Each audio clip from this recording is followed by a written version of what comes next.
ನಮಸ್ಕಾರ ಸ್ನೇಹಿತರೆ. ಸ್ವಾತಂತ್ರ್ಯ ಬಂದ ಸಂದರ್ಭದಲ್ಲಿ ಕೇರಳ ರಾಜ್ಯ ಈಗ ಇರುವ ರೀತಿ ಇರಲಿಲ್ಲ. ಟ್ರಾವಂಕೂರು ಹಾಗೂ ಕೊಚ್ಚಿನ್ ಎಂಬ ಎರಡು ಪ್ರತ್ಯೇಕ ರಾಜ್ಯಗಳು ಅಸ್ತಿತ್ವದಲ್ಲಿ ಇದ್ವು.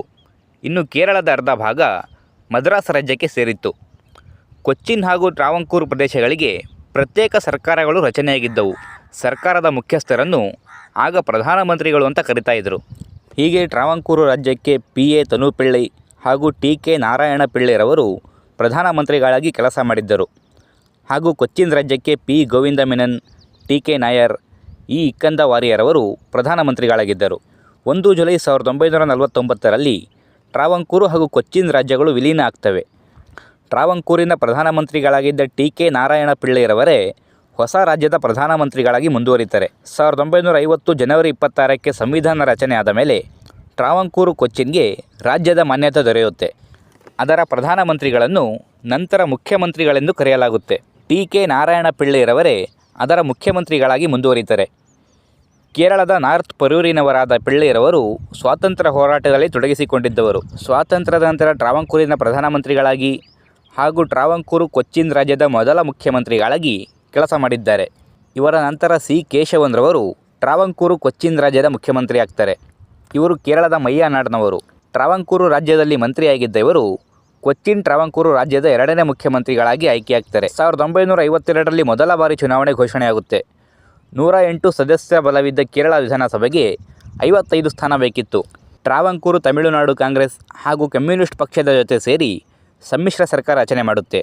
ಎ.ಜೆ. ಜಾನ್ರವರು ಮುಖ್ಯಮಂತ್ರಿ ಆಗ್ತಾರೆ. ಟ್ರಾವಂಕೂರು ಸರ್ಕಾರದಲ್ಲಿ ವಿಧಾನಸಭಾ ಸ್ಪೀಕರ್ ಆಗಿ ಹಲವು ಇಲಾಖೆಗಳ ಮಂತ್ರಿಯಾಗಿದ್ದ ಇವರು 1952ರಲ್ಲಿ ಟ್ರಾವಂಕೂರು ಕೊಚ್ಚಿನ್ ರಾಜ್ಯದ ಮುಖ್ಯಮಂತ್ರಿ ಆಗ್ತಾರೆ.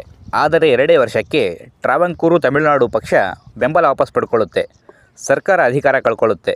1954ರಲ್ಲಿ ಹೊಸದಾಗಿ ಚುನಾವಣೆ ಘೋಷಣೆಯಾಗುತ್ತೆ. ಈ ಬಾರಿ ಕೂಡ ಕಾಂಗ್ರೆಸ್ ಪಕ್ಷ ಹಾಗೂ ಪ್ರಜಾ ಸೋಷಿಯಲಿಸ್ಟ್ ಪಕ್ಷಗಳು ಮೈತ್ರಿ ಸರ್ಕಾರವನ್ನು ರಚನೆ ಮಾಡ್ತವೆ. ಪಿ.ಎಸ್.ಪಿ ಪಕ್ಷದ ಪಿ.ಎ. ತನುಪಿಳ್ಳೈರವರು ಮುಖ್ಯಮಂತ್ರಿ ಆಗ್ತಾರೆ.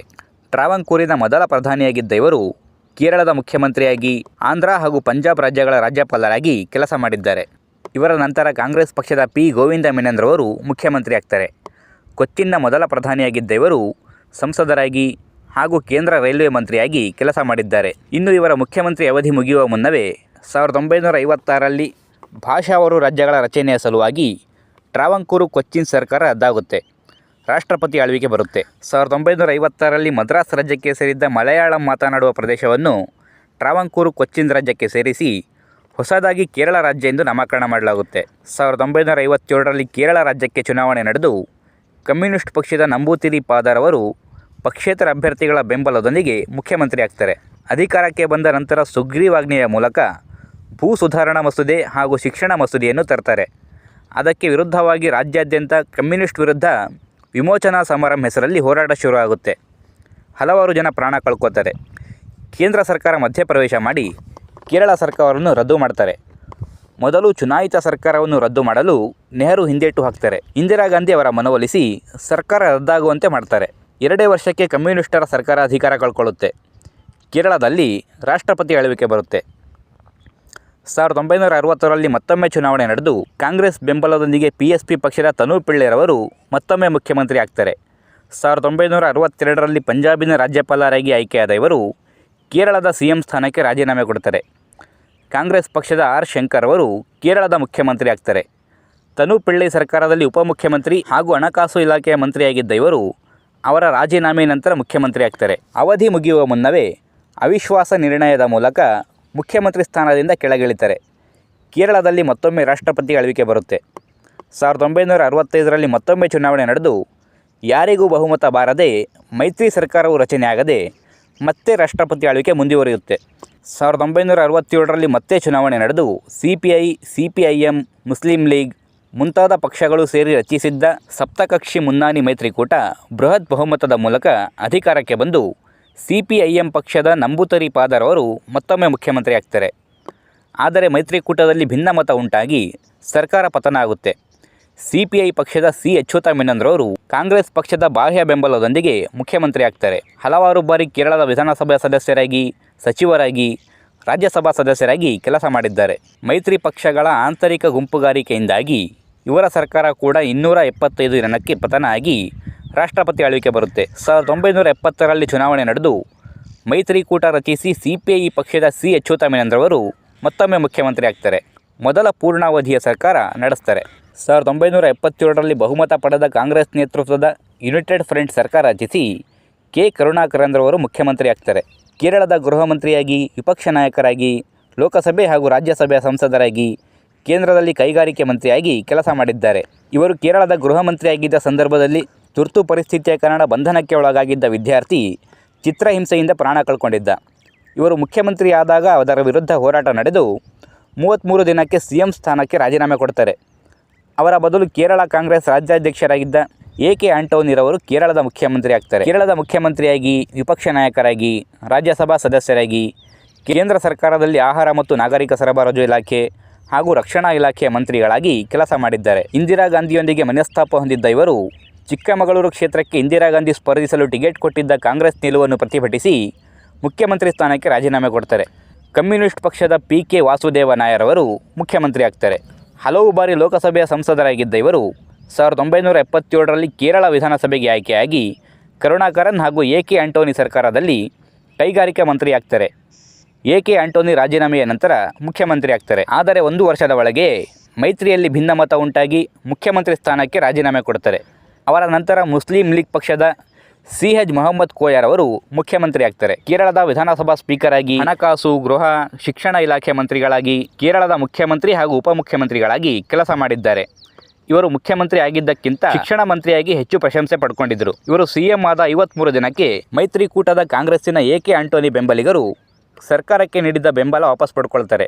ಸರ್ಕಾರ ವಿಸರ್ಜನೆಯಾಗಿ ಇಲ್ಲಿ ಮತ್ತೊಮ್ಮೆ ಚುನಾವಣೆ ಘೋಷಣೆಯಾಗುತ್ತೆ. CPIM ಪಕ್ಷದ EK ನಾಯನಾರ್ನವರು ಆಂಟೋನಿ ಕಾಂಗ್ರೆಸ್ ಹಾಗೂ ಕೇರಳ ಕಾಂಗ್ರೆಸ್ ಬೆಂಬಲದೊಂದಿಗೆ ಮುಖ್ಯಮಂತ್ರಿ ಆಗ್ತಾರೆ. 2 ವರ್ಷಕ್ಕೆ ಅವರು ಬೆಂಬಲ ವಾಪಸ್ ಪಡೆದ ಕಾರಣ ಸರ್ಕಾರ ವಿಸರ್ಜನೆಯಾಗಿ ಮತ್ತೊಮ್ಮೆ ರಾಷ್ಟ್ರಪತಿ ಆಳ್ವಿಕೆ ಬರುತ್ತೆ. 2 ತಿಂಗಳ ನಂತರ ಕರುಣಾಕರನ್ ಮತ್ತೊಮ್ಮೆ 79 ದಿನಗಳ ಸರ್ಕಾರ ರಚನೆ ಮಾಡ್ತಾರೆ. ಆಗ ನಡೆದ ಪಕ್ಷಾಂತರಗಳ ಕಾರಣ ಬಹುಮತ ಸಾಬೀತು ಮಾಡೋದಕ್ಕೆ ಅವರಿಗೆ ಸಾಧ್ಯ ಆಗೋದಿಲ್ಲ. ಅವರ ಸರ್ಕಾರ ಕೂಡ ಬಿದ್ದೋಗಿ ಮತ್ತೆ 2 ತಿಂಗಳು ರಾಷ್ಟ್ರಪತಿ ಆಳ್ವಿಕೆ ಬರುತ್ತೆ. ಮುಂದೆ ನಡೆದ 2 ಚುನಾವಣೆಗಳಲ್ಲಿ UDFನ ಕರುಣಾಕರನ್ ಹಾಗೂ LDFನ EK ನಾಯನಾರ್ನವರು ಮುಖ್ಯಮಂತ್ರಿಗಳಾಗಿ ಸರ್ಕಾರ ನಡೆಸ್ತಾರೆ. 1995ರಲ್ಲಿ ರಾಜ್ಯಸಭೆಗೆ ಆಯ್ಕೆಯಾಗಿ ಕೇಂದ್ರದಲ್ಲಿ ಕೈಗಾರಿಕೆ ಮಂತ್ರಿಯಾಗಿ ಆಯ್ಕೆಯಾದ ಇವರು ಮುಖ್ಯಮಂತ್ರಿ ಸ್ಥಾನಕ್ಕೆ ರಾಜೀನಾಮೆ ಕೊಡ್ತಾರೆ. ಅವರ ಮಿಕ್ಕ ಅವಧಿಯನ್ನು AK ಆಂಟೋನಿ ಮುಂದುವರಿಸ್ತಾರೆ. 1996ರಲ್ಲಿ LDFನ EK ನಾಯನಾರ್ನವರು ಮಗದೊಮ್ಮೆ ಮುಖ್ಯಮಂತ್ರಿ ಆಗ್ತಾರೆ. ಕೇರಳದ ವಿಪಕ್ಷ ನಾಯಕರಾಗಿ, ಒಮ್ಮೆ ಸಂಸದರಾಗಿ ಹಾಗೂ 3 ಬಾರಿ ಮುಖ್ಯಮಂತ್ರಿಯಾಗಿ ಕೆಲಸ ಮಾಡಿದ್ದಾರೆ. 2001ರಲ್ಲಿ UDFನ AK ಆಂಟೋನಿ ಮತ್ತೊಮ್ಮೆ ಮುಖ್ಯಮಂತ್ರಿ ಆಗ್ತಾರೆ. 2004ರಲ್ಲಿ ರಾಜೀನಾಮೆ ಕೊಟ್ಟು ರಾಜ್ಯಸಭೆಗೆ ಆಯ್ಕೆಯಾಗಿ ಕೇಂದ್ರದಲ್ಲಿ ರಕ್ಷಣಾ ಇಲಾಖೆ ಮಂತ್ರಿ ಆಗ್ತಾರೆ. ಅವರ ಮಿಕ್ಕ ಅವಧಿಯನ್ನು ಓಮಾನ್ ಚಾಂಡಿ ಅವರು ಮುಂದುವರಿಸ್ತಾರೆ. ಕೇರಳ ಸರ್ಕಾರದಲ್ಲಿ ಹಣಕಾಸು ಹಾಗೂ ಗೃಹ ಇಲಾಖೆ ಮಂತ್ರಿಗಳಾಗಿ, ವಿಪಕ್ಷ ನಾಯಕರಾಗಿ ಕೆಲಸ ಮಾಡಿದ್ದಾರೆ. 2006ರಲ್ಲಿ LDFನ VS ಅಚ್ಯುತಾನಂದನ್ ಮುಖ್ಯಮಂತ್ರಿ ಆಗ್ತಾರೆ. ಹಲವಾರು ಬಾರಿ ಶಾಸಕರಾಗಿ, 3 ಬಾರಿ ವಿಪಕ್ಷ ನಾಯಕರಾಗಿ ಕೆಲಸ ಮಾಡಿದ್ದಾರೆ. 2011ರ ಚುನಾವಣೆಯಲ್ಲಿ UDFನ ಓಮಾನ್ ಚಾಂಡಿ ಅವರು ಮತ್ತೊಮ್ಮೆ ಮುಖ್ಯಮಂತ್ರಿ ಆಗ್ತಾರೆ. 2016ರಲ್ಲಿ LDFನ ಪಿಣರಾಯಿ ವಿಜಯೇಂದ್ರವರು ಅಧಿಕಾರಕ್ಕೆ ಬರ್ತಾರೆ. 1980ರಿಂದಲೂ ಒಮ್ಮೆ LDF, ಇನ್ನೊಮ್ಮೆ UDF ಮೈತ್ರಿಕೂಟಗಳು ಕೇರಳದಲ್ಲಿ ಅಧಿಕಾರಕ್ಕೆ ಬರ್ತಾ ಇದ್ವು. ಈ ನಿಯಮವನ್ನು ಮುರಿದು ಪಿಣರಾಯಿ ವಿಜಯನ್ 2021ರಲ್ಲಿ ಮತ್ತೊಮ್ಮೆ ಅಧಿಕಾರಕ್ಕೆ ಬರ್ತಾರೆ. EK ನಾಯನಾರ್ ಸರ್ಕಾರದಲ್ಲಿ ವಿದ್ಯುತ್ ಹಾಗೂ ಸಹಕಾರಿ ಇಲಾಖೆ ಮಂತ್ರಿಯಾಗಿ ಸಹ ಕೆಲಸ ಮಾಡಿದ್ದರು. ಕೇರಳ ರಾಜ್ಯಕ್ಕೂ ಮುಂಚೆ ಇದ್ದ ಕೊಚ್ಚಿನ್ ರಾಜ್ಯಕ್ಕೆ 3 ಜನ, ಟ್ರಾವಂಕೂರು ರಾಜ್ಯಕ್ಕೆ 2 ಜನ ಹಾಗೂ ಟ್ರಾವಂಕೂರು ಕೊಚ್ಚಿನ್ ರಾಜ್ಯಕ್ಕೆ 5 ಜನರು ಮುಖ್ಯಮಂತ್ರಿಗಳಾಗಿ ಕೆಲಸ ಮಾಡಿದ್ದಾರೆ. ಕೇರಳ ರಾಜ್ಯಕ್ಕೆ ಇದುವರೆಗೂ 12 ಜನರು ಮುಖ್ಯಮಂತ್ರಿಗಳಾಗಿ ಕೆಲಸ ಮಾಡಿದ್ದಾರೆ. ಅದರಲ್ಲಿ CPIM ಪಕ್ಷದಿಂದ 4 ಜನ, ಕಾಂಗ್ರೆಸ್ ಪಕ್ಷದಿಂದ 4 ಜನ, ಕಮ್ಯುನಿಸ್ಟ್ ಪಕ್ಷದಿಂದ 3 ಜನ, ಮುಸ್ಲಿಂ ಲೀಗ್ ಹಾಗೂ ಪ್ರಜಾ ಸೋಷಿಯಲಿಸ್ಟ್ ಪಕ್ಷದಿಂದ ಒಬ್ಬೊಬ್ಬರು ಮುಖ್ಯಮಂತ್ರಿಗಳಾಗಿದ್ದಾರೆ. ಕೇರಳವನ್ನು ದೀರ್ಘಕಾಲ ಆಳಿದ ಮುಖ್ಯಮಂತ್ರಿ ಎಂದರೆ ಅದು EK ನಾಯನಾರ್ನವರು. ಒಟ್ಟು 10 ವರ್ಷ 353 ದಿನ CM ಆಗಿದ್ದರು. ಕಡಿಮೆ ಅವಧಿಗೆ CM ಆಗಿದ್ದವರು ಮೊಹಮ್ಮದ್ ಕೋಯರ್ ಅವರು. ಕೇವಲ 53 ದಿನ ಮಾತ್ರ ಮುಖ್ಯಮಂತ್ರಿಯಾಗಿದ್ದರು. ಇನ್ನು ಕೇರಳವನ್ನು ದೀರ್ಘಕಾಲ ಆಳಿದ ಪಕ್ಷ ಅಂದರೆ ಅದು CPIM ಪಕ್ಷ. ಒಟ್ಟು 27 ವರ್ಷ 123 ದಿನಗಳ ಕಾಲ ಅಧಿಕಾರ ನಡೆಸಿದೆ. ಸೊ ಇದಾಗಿತ್ತು ಸ್ನೇಹಿತರೆ, ಕೇರಳವನ್ನು ಆಳಿದ ಮುಖ್ಯಮಂತ್ರಿಗಳು ಹಾಗೂ ಅಲ್ಲಿನ ರಾಜಕೀಯ ಇತಿಹಾಸವನ್ನು ತಿಳಿಸಿಕೊಡುವಂತಹ ಪ್ರಯತ್ನ. ನಮ್ಮ ವರದಿ ಇಷ್ಟ ಆಗಿದ್ದರೆ ಲೈಕ್ ಮಾಡಿ, ಶೇರ್ ಮಾಡಿ ಹಾಗೂ ನಮ್ಮ ಚಾನಲನ್ನು ಸಬ್ಸ್ಕ್ರೈಬ್ ಮಾಡ್ಕೊಳ್ಳಿ.